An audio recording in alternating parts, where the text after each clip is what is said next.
প্রধানমন্ত্রী নরেন্দ্র মোদী আসছেন পুরুলিয়ার বিজেপি প্রার্থী জ্যোতির্ময় সিং মাহাতোর সমর্থনে তিনি নির্বাচনী জনসভা করবেন। প্রধানমন্ত্রীর জনসভার জন্য প্রথমে রায়বাঘিনী মাঠ পরিদর্শন করা হয়েছিল। বুধবার পুরুলিয়া 2 নম্বর ব্লকের গেঙ্গাড়া স্কুল সংলগ্ন মাঠ পরিদর্শন করলেন রাজ্য বিজেপির সাধারণ সম্পাদক জ্যোতির্ময় সিং মাহাতো সহ অন্যান্য নেতৃত্বরা।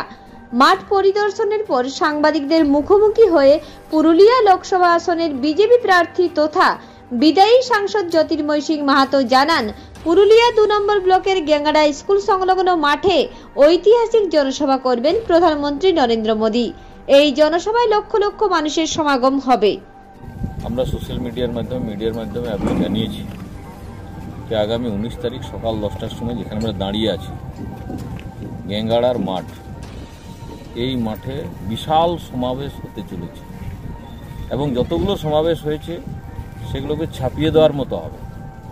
বিশ্বের সবথেকে বড় নেতা, সবথেকে লোকপ্রিয় নেতা, ভারতবর্ষের যশস্বী প্রধানমন্ত্রী নরেন্দ্র ভাই মোদী আসতে চলেছে এবং তার এই প্রস্তুতি চলছে। কার্যকর্তারা বিজেপির খুব উৎসাহিত আছে, শুধু বিজেপিরই নয়, আম পাবলিক প্রচণ্ড উৎসাহিত আছে মোদীজিকে দেখার জন্য, শোনার জন্য। তার প্রস্তুতি চলছে। 10টার সময় সভা আমাদের শুরু হয়ে যাবে। কত লোকের সমাগম হবে আমি বলে দিলাম তো, এটার কোনো হিসেব থাকবে না, অগুন্তিত থাকবে। যেরকম আপনারা ব্রিগেড প্যারেড গ্রাউন্ডে দেখেছেন সেরকমই হবে। দ্বিতীয় ব্রিগেড হতে চলেছে পুরুলিয়া এই মাঠে কি এর আগে কখনো সভা হয়েছিল? এই মাঠে হয়নি, পাশাপাশি মাঠে হয়েছে।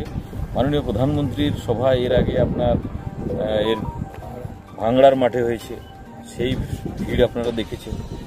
আপনার পুরুলিয়া সৈনিক স্কুলের কাছে যে আপনার মাঠ, রায়বাঘিনীর মাঠ, সেই মাঠেও দেখেছেন।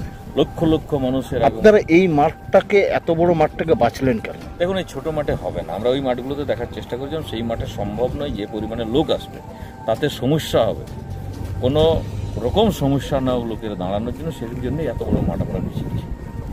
এর থেকে রোডের সাইডে সুবিধাজনক বড় মাঠ আমরা দেখিনি। ওই মাঠ ছোট পড়ে যেত।